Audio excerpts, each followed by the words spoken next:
آگے بڑھتے ہیں۔ اس بارے میں معاشرے کے اندر اس کا یہ مطلب بھی نہیں ہے کہ کسی اور چیز کو نہیں دیکھا جا سکتا، مطلب صرف اتنا ہے کہ سب سے پہلے اسے دیکھا جائے گا، دین کو اور اخلاق، دین اور اخلاق سب سے پہلے اسے دیکھا جائے۔ اس کے ساتھ تین چیزیں عموماً معاشرے میں دیکھی جاتی ہیں۔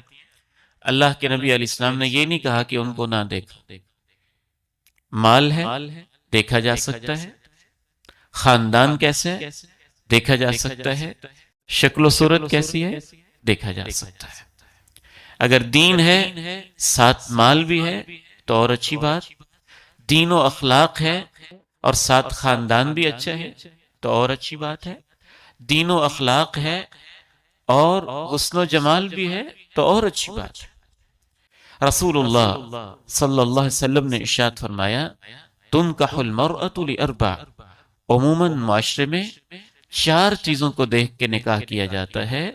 لدینہا، دین کو دیکھا جاتا ہے، حسبہا، خاندان کو دیکھا جاتا ہے، مالہا، مال کو دیکھا جاتا ہے، جمالہا، شکل و صورت خوبصورتی کو دیکھا جاتا ہے۔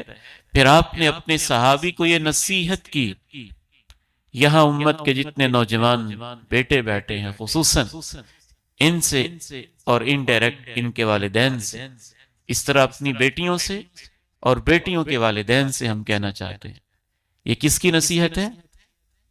اللہ کے پیارے نبی کی صلی اللہ علیہ وسلم، جو ہم سے زیادہ ہمارے لیے مہربان تھے، ہمارے ماں باپ سے زیادہ ہمارے ساتھ شفیق تھے۔ آپ علیہ الصلوۃ والسلام نے ارشاد فرمایا، فاظفر بذات الدین تربت یداک، جو بھی ہو جائے میں تمہیں یہ نصیحت کرتا ہوں کہ تم دین والوں کا انتخاب کرو۔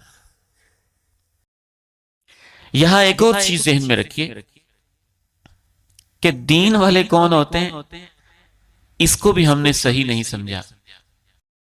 ہم یہ سمجھتے ہیں عموماً جس کی داڑھی ہے، شلوار ٹخنوں سے اوپر ہے تو وہ دین والا ہے۔ دین اس چیز کا نام تو نہیں ہے۔ شلوار ٹخنوں سے اوپر ہے، داڑھی اس کی موجود ہے اور پرلے درجے کا بدتمیز ہے، بد تہذیب ہے، بد اخلاق ہے، اسے پتہ ہی نہیں بڑے کا احترام کیا ہوتا ہے، چھوٹے پہ شفقت کیا ہوتی ہے، نرمی کیا ہوتی ہے، لہجہ کیا ہوتا ہے، گفتگو کا انداز کیا ہوتا ہے، کسی کی عزت کیا ہوتی ہے، کسی کی بیٹی کیا ہوتی ہے، تو اس میں تو دین نہیں ہے۔ اس لیے اللہ کے نبی علیہ الصلوۃ والسلام نے ارشاد فرمایا کہ من ترضون دینہ وخلقہ، اس کا دین بھی ٹھیک ہو، اخلاق بھی ٹھیک، عادتیں بھی ٹھیک، رویے بھی ٹھیک، معاملات بھی ٹھیک۔ اسی طرح سے ہم بیٹی کو جب دیکھتے ہیں تو پردہ کرتی ہے، نماز پڑھتی ہے، ہم سمجھتے ہیں بس پوری دیندار ہے۔ یہ تو دین کا ایک حصہ ہے۔ دین میں اخلاق ہے، دین میں خدمت ہے، دین میں نرمی ہے، دین میں اپنائیت ہے، دین میں وفاداری ہے، دین میں مال کی حفاظت ہے، دین میں عفت و حیا ہے، شرم ہے۔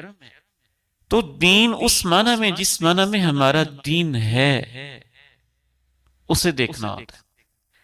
اور یہی وجہ ہے کہ بہت سارے لوگوں کو ہم نے پریشان دیکھا ہے کہ جب وہ مکمل نہیں دیکھتے کہ تھوڑا دیکھا جائے اس کا اخلاق کیسا ہے، رویے کیسے ہیں، معاملات کیسے ہیں، جس حد تک ہم دیکھ سکتے ہیں یہ دو چیزیں دین کی علامت ہیں، نشانی ہے، دین کا معیار نہیں ہے۔ اس لیے یہ ہمیں پوری طرح سے بات ذہن نشین رہنی چاہیے کہ رسول اللہ صلی اللہ علیہ وسلم نے ہماری یہ رہنمائی کی، اذا خطب الیکم من ترضون دینہ وخلقہ فزوجوہ، تمہارے پاس ایسے شخص کی طرف سے پیغام آ جائے جس کا دین اور اخلاق تمہیں پسند ہو تو اس کو رشتہ دے دو، اگر ایسے نہیں کرو گے تو زمین میں فتنہ اور فساد برپا ہوگا۔ اس کے ساتھ میں نے عرض کیا باقی تین چیزیں دیکھی جاتی ہیں، وہ ایڈ ہو جائیں تو بہتر ہے، ایک ایڈ ہو جائے اور بہتر ہے، دوسری بھی ایڈ ہو جائے اور بہتر ہے، چوتھی بھی ایڈ ہو جائے تو سب سے بہتر ہے۔ لیکن اگر وہ تینوں موجود ہوں، دین اور اخلاق نہیں ہے، تو پھر آپ نے گھاٹے کا سودا کیا ہے۔ آپ نے کوٹھی دیکھ لی، بنگلہ دیکھ لیا، مال دیکھ لیا، زمین دیکھ لی، جائیداد دیکھ لی، شکل و صورت دیکھ لی، لیکن آپ نے اپنی نسلوں کو جہنم کی طرف دھکیل دیا۔